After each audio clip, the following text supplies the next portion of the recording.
정말 암도 꾀병일 수 있을까요? 암이라는 질병도 마음이 만들어낸 환영일까요? 그렇다면 마음은 도대체 어떤 식으로 질병을 만들어내는 걸까요? 안녕하세요. 뜻밖의 의학 채널의 하태국입니다. 지난 시간에 기적 수업에서 몸에 생기는 병은 몸에서 스스로 만들어진 것이 아니라는 예수님의 말씀을 곰곰이 탐구해 보았습니다. 이 얘기는 병을 만들어내는 그 범인이 따로 있다는 것이고요. 예수님은 그 범인을 분명하게 지목하셨습니다. 바로 거짓말쟁이 에고, 즉 마음이었습니다. 기적 수업에서 예수님은 이 거짓말쟁이 에고가, 이 마음이 어떻게 병을 만들어내는지에 대해서도 아주 분명하게 까발리고 있는데요.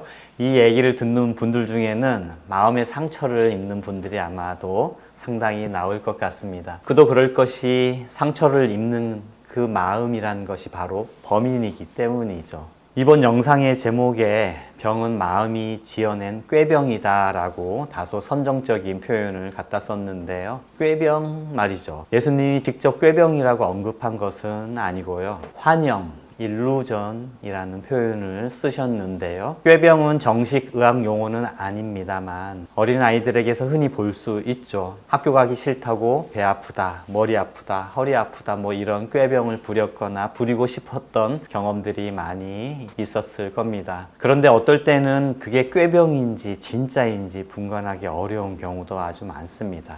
그런데 여기서 예수님이 말씀하시는 꾀병은 아픈 척 거짓으로 꾀부리는 어린아이의 유치한 행동만이 아니라 성숙한 어른에서의 암과 같은 질병도, 즉 객관적으로 또 진짜로 존재한다고 여겨지는 이 몸의 병도 꾀병이라는 것인데요.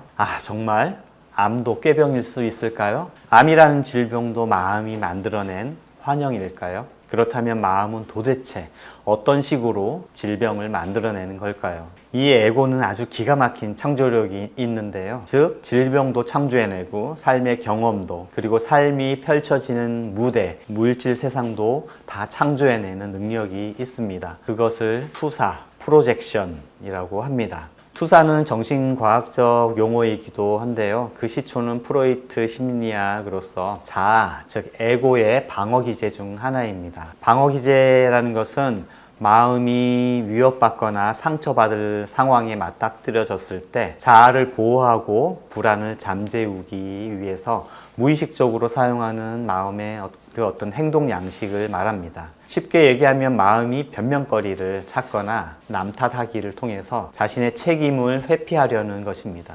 방어기제는 종류가 다양한데요. 대부분의 방어기제의 기저에는 투사, 프로젝션이 그 바탕에 깔려 있습니다. 투사란 자신이 받아들일 수 없는 충동이나 생각을 외부 세계로 옮기는 정신과정이라고 의학 교과서에 쓰여 있죠. 내 마음에서 받아들이기 어렵거나 원치 않는 생각이나 감정이 생긴 것에 대해서 남 탓으로 돌리는 행위입니다. 한마디로 내 탓이오가 아니라 남 탓이오 하는 것이죠. 저는 솔직히 의대생 시절 정신과 수업 때 이 투사라는 개념을 이해하는 데 상당히 어려움을 겪었던 것 같습니다. 왜냐하면 이 투사라는 방어기제는 무의식 중에 일어나는 것이기도 하고요.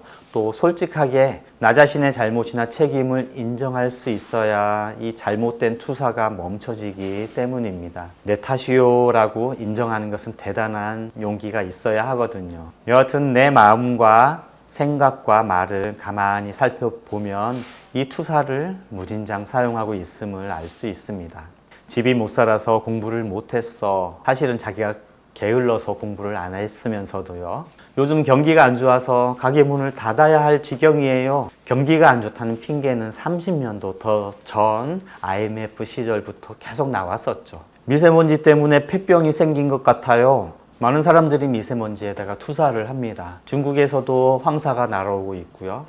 또 미세먼지가 건강에 해를 끼친다는 그렇게 경고하는 의사들 덕택에 미세먼지는 투사하기에 매우 쉽고 적절해 보이죠. 남편 때문에 스트레스가 생겼어요. 부부싸움에서는 매우 격렬하게 투사의 화살들이 날아다닙니다. 이런 투사를 가만히 살펴보면 투사란 문제의 원인은 내 안에 있는데 외부의 대상에다가 뒤집어 씌우는 것입니다. 투사의 방향이 안에서 밖으로임은 분명합니다. 그 반대 방향은 투사가 일어날 수 없습니다. 밖에서 안으로 향하는 투사는 투사를 하지 않고 반사 혹은 반영이라고 하죠. 이것은 나와 외부 세상과의 관계성이자 의식의 방향성입니다. 나는 투사하는 주체이고 세상은 내가 투사한 것을 수동적으로 반영해 줄 뿐입니다. 반사해 줄 뿐이죠. 이것을 이해하지 못하고 그 반대가 가능하다고 믿을 때 삶의 고통이나 괴로움, 질병 등이 생기는 것입니다.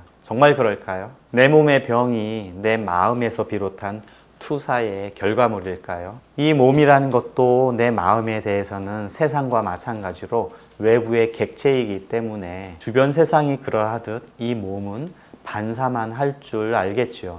그러하니 앞선 영상에서 예수님이 하신 말씀처럼 몸이 스스로 병을 창조했다는 믿음이 첫 번째 착오라는 것입니다. 몸에서 일어나는 모든 현상은 마음의 내적 상태, 어떠한 생각이나 감정 또는 믿음을 반영해 줄 뿐입니다. 몸은 스스로 질병을 만들 능력이 없어요. 질병의 원인, 범인은 몸에다가 병을 만드는, 좀 더 멋지게 표현하자면 병을 창조하는 방법, 그것이 바로 지금까지 살펴보았던 투사였습니다. 거짓말쟁이 에고를 이제 좀 고상하게 투사쟁이 에고로 바꿔볼까요? 좀 더 있어 보이죠?